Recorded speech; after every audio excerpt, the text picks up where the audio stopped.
Streets of Memphis have spoken, Moneybag Yo is banned. His own gang, the same people he came up with, put a permanent smoke on him and said he can never come back. Most people think they know why.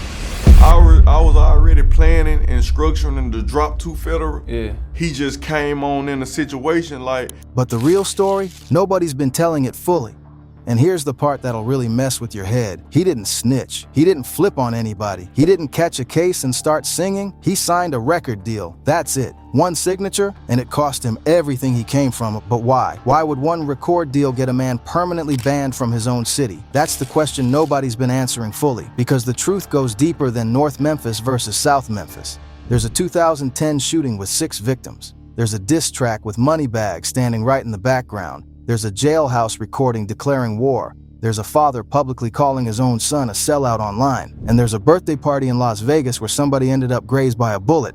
This is the full story. Every layer, every connection, every violation. Let's get into it. Before we get into the beef, you gotta understand where this man came from, because it makes everything hit different.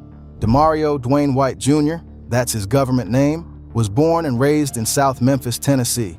And fam, South Memphis ain't for the weak. He grew up with his single mother and 2 siblings, and money was always tight. This wasn't a situation where things were a little rough. This was survival mode every single day. By the time he was 14, the streets were calling louder than school ever did. He started skipping class, shooting dice under the bleachers, hanging with the wrong crowd. He said it himself. I skipped class, shot dice, the typical hoodish. I just didn't really go to school. Stayed out, smoked, did all the stuff I wasn't supposed to do. By 15, he jumped off the porch completely, dropped out of school. And here's the part that a lot of people don't know. At 15 years old, he also had his first child, a little girl. So now you got a teenage dropout deep in street life with a baby to feed. That pressure alone would break most people. But Moneybag, he kept moving. His stomping ground was the block on Haralvan in South Memphis, and he was heavily involved in street dealings. There were multiple attempts on his life. One specific incident involved a woman who ended up hospitalized with 2 gunshot wounds. This man was living on borrowed time before he even turned 20. Here's the thing though, through all of that, hip-hop never left him. He grew up listening to Boozy, Yo Gotti, Juvenile, Future. The culture was in his blood. And when he started seeing his homies rapping and talking about making money off music, something clicked. What started as a side hustle became a calling. That's when Demario White Jr. became Moneybag Yo. But even when you're chasing your dreams, the streets got long arms. At one of his family's annual picnics on August 8th, shots rang out in his direction. His family was right there. That was the wake-up call. 2 lives, street life and family manners were colliding, and something had to give. Shortly after, he caught an arrest on top of everything else. That's when he made a decision. He was going all in on music, not halfway, all the way. In February 2011, Moneybag dropped his first official single, F You Pay Me. It had a raw energy to it. Memphis streets started buzzing. But what really separated him from the pack wasn't talent alone. It was his work ethic. If anybody was so smart and thinking out the whole situation, like, you would sit back and be like, hold on, bro, Mike can get in. While other dudes were blowing money on jewelry and gambling, Moneybag was reinvesting every dollar back into studio time, marketing, and features. He was down to his last plenty of times, but he kept pushing. By 2016, it all clicked. He dropped the mixtape Federal, raw, unfiltered, everything he'd been holding inside. He released it under his own label, Bread Gang, a name he actually pulled from a Yo Gotti lyric, which is a detail that'll matter in a minute. The tape spread fast. He started getting booked for shows, not just in Memphis, but in Chicago, Indianapolis. The buzz was growing nationally. Then tragedy hit. Between 2015 and 2016, he lost his day one homie, ELO. That loss wrecked him. He got ELO's name tattooed next to his eye and dropped a mixtape called ELO. Everybody lives on to honor his memory. That tape caught serious attention and landed him a deal with Endless Entertainment. And then he dropped All Gas No Brakes. That project is what put him on Yo Gotti's radar for real. Now here's where the chess game starts. Gotti, the boss of CMG Collective Music Group, tried to sign Moneybag not once, not twice, but 3 times. Moneybag himself admitted it. He said, "He tried to come my way like 2-3 times. I didn't just bite. Then the 3rd time I felt like it was real. 3rd time's the charm." Gotti put $200,000 in Moneybag's hands to seal the deal, and just like that, Moneybag Yo was officially a CMG artist. On the surface, that sounds like a bag secured. A Memphis artist linking with one of Memphis's biggest bosses. A win. But the streets saw something completely different. This is where it gets crazy. And this is the part a lot of people outside Memphis don't fully understand. See, Memphis isn't just one city. It's a city of territories. And the divide between North Memphis and South Memphis is one of the deepest fault lines in the whole city's street culture. These two sides have been beefing for years. Different gangs, different loyalties, different codes, and nearly every major gang has a presence in Memphis, which means the tension isn't just neighborhood rivalry, it's life and death type shit. Moneybag Yo is from South Memphis. Yo Gotti is from North Memphis. Let that sit for a second. Moneybag even acknowledged it himself. He said, "You don't understand the situation with Yo Gotti. We're not even supposed to be doing it. He's from North Memphis. I'm from South Memphis. There's a hood in South Memphis, Walker Homes. We don't get along with that side, period." He said that himself, gang. He knew it was a violation before he signed. He knew his hood, his crew, his people, the guys he grew up with, had history with the North Memphis side. And he signed anyway. Now, Moneybag's explanation was that he saw a bigger vision. He said no one from CMG had ever directly disrespected his people, that the North-South thing was more of a general rivalry than a personal war. He wanted out of the streets, and this was his ticket. And honestly, if that were the full story, maybe people could have let it slide. No, it's love, baby. Yes, sir. Oh, What's that? Big speaker. You know what I'm saying? Count that up, man. Tell me, add that up. But that's not even close to the full story. Here's what really happened. Because Moneybag wasn't telling y'all everything. Rewind to 2010. There was a shooting outside Level 2 nightclub in Memphis over Thanksgiving weekend. Yo Gotti and two other men turned themselves in after being involved in the incident. 6 people got shot. 6. This wasn't a little altercation that got out of hand, and this was serious. And it all started because of a beef between Yo Gotti and a Memphis rapper named OG Boo Dirty. Now here's where it gets personal. OG Boo Dirty is from South Memphis, the same South Memphis as Moneybag. The same block, the same hood, the same circle. They grew up together, and it gets deeper than that. OG Boo Dirty is the brother of a man named Stupid Duke. The same Stupid Duke who would later go on to publicly ban Moneybag Yo from Memphis. That's not a coincidence. That's family. That's blood. Gotti's crew shot up a situation involving these dudes' people, and Moneybag's crew, Young Mob, had real smoke with CMG behind that. In 2013, OG Boo Dirty even dropped a full diss track aimed directly at Yo Gotti called Get CMG. And if you watch the video, you can see Moneybag Yo standing in the background, right there, in the cut. So when Moneybag stood up and said, "Oh, there's no personal beef, it's just a North-South rivalry thing," the people from his hood weren't trying to hear that, because to them, it wasn't a rivalry. People from their side had been shot. OG Boo Dirty's whole situation with Gotti was documented, and Moneybag knew all of it. He was literally in the video. That's why when he signed, it wasn't just seen as moving on. It was seen as choosing sides, signing with the enemy, breaking bread with the people who shed blood on their side. That's the violation. That's why it's forever smoke. Fast forward to 2020. A recording surfaces online, and it sends shockwaves through the Memphis streets. It's Stupid Duke, in jail at the time, speaking directly about Moneybag Yo. And he's not mincing words. He said, "Moneybag crossed the line. You know it's smoke for life. He can never come back."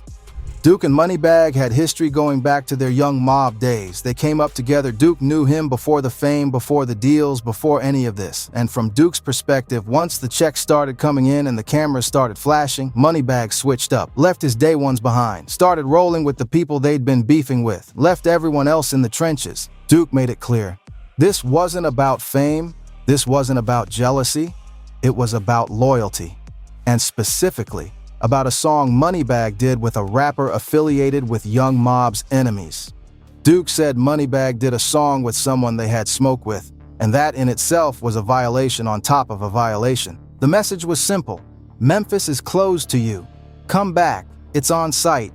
To his credit, Moneybag didn't just take the shots lying down. He dropped a track in 2020 called Thinking Out Loud, where he addressed everything directly. On the track, he laid out his perspective. He wasn't trying to betray anyone, he saw an opportunity to get out of the streets and he took it. He wasn't signing with Gotti to hurt his people, he was signing to feed his family and build something real. His argument basically was, I saw a bigger vision. You can be mad about it, but the opportunity wasn't going to wait around forever. He also dropped a detail that was meant to flip the narrative. He said he'd actually sent stupid Duke money while Duke was locked up before any of this drama went public, which, if true, is a significant detail because it suggests Duke wasn't just angry about a principle. He might have been looking for clout or had other motivations for going public with the beef. Moneybag put it plainly. Just by me doing that deal, this situation, seeing a bigger vision, they didn't understand it. The opportunity came and went anyway. Let's keep going. But the streets weren't trying to keep going. They wanted accountability. And just when you think the situation couldn't get more complicated, enter H.D. White. H.D. White claims to be Moneybag Yo's father, and he took to social media to publicly put his son on blast. He posted an old photo, Moneybag back in the day, hanging with his old crew before any of the fame. The caption? Before the money, when everything was cool. Now he don't know us no more. But he didn't stop there. He followed it up with another post throwing even more shade. Your people will watch you struggle. Go help somebody who would never help them.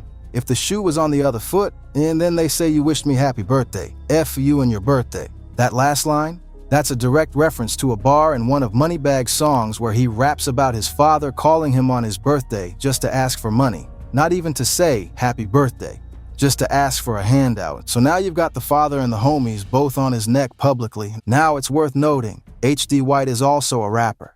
And Moneybag has never put him on a track, never featured him, never even mentioned him in a positive light. So there's clearly a fractured relationship there that goes way deeper than just the CMG deal. Maybe the tension was always there. Maybe H.D. White wasn't supportive of Moneybag's hustle back when it mattered most. Maybe there's a whole story behind why Moneybag keeps his distance that nobody on the internet knows. Real recognize real, and sometimes the people who come at you the hardest when you blow up are the same ones who weren't around when you were grinding at ground zero. Here's a piece of the puzzle that gets overlooked in most breakdowns of this story, and it's important. When you're banned from your own city, when your former crew has declared permanent smoke, and when you're a rising artist with money on you, you need protection, real protection, not just security guards. You need somebody who carries weight in the streets. That's where Big 30 comes in. Big 30 is a Memphis rapper, but more than that, he's someone with real street credibility and real ties. When Moneybag brought Big 30 into his circle and onto CMG, it wasn't just a music move, it was strategic.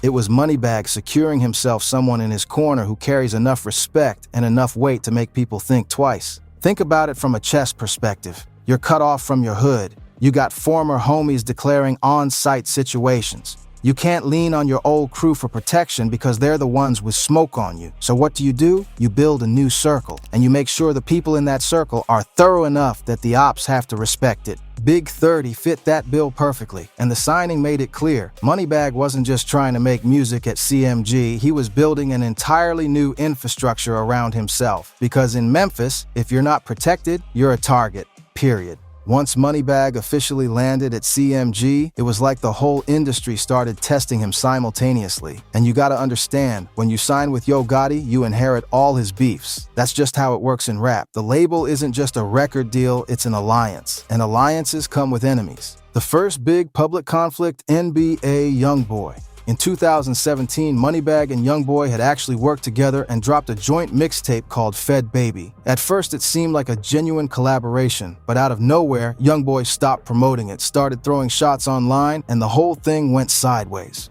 Moneybag kept it professional, didn't engage in the drama, didn't go record for record. Eventually, they reportedly worked it out behind closed doors. But then there was Rollo. Rollo was signed to Gucci Mane's 1017 label and started taking shots at Moneybag and Yo Gotti and Black Youngsta simultaneously. When Moneybag addressed it on The Breakfast Club, he gave his perspective on how it started. Rollo came back and said he wasn't looking for beef, he just wanted to have a peace conversation.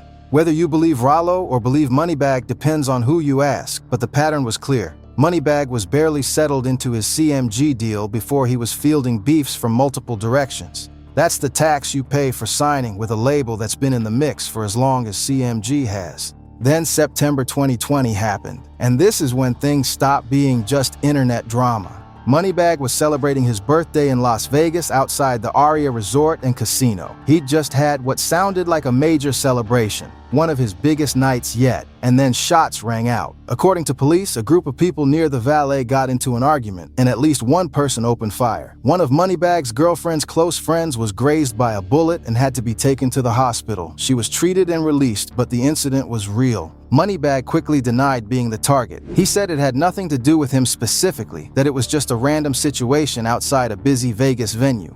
But the timing was impossible to ignore. The streets had just declared permanent smoke on him. His former homies were talking reckless, and now bullets were flying outside his birthday party? Right. Maybe it was unrelated. Maybe it was exactly what it looked like. But one thing was certain. Moneybag Yo's world had gotten a lot more dangerous, and the line between his past and his present was getting thinner by the month. Here's where we zoom out, fam, because this story isn't just about Moneybag. This is about a choice that thousands of dudes from the hood face and never get talked about honestly. What do you do when your come-up requires you to move in a direction that your environment sees as a violation?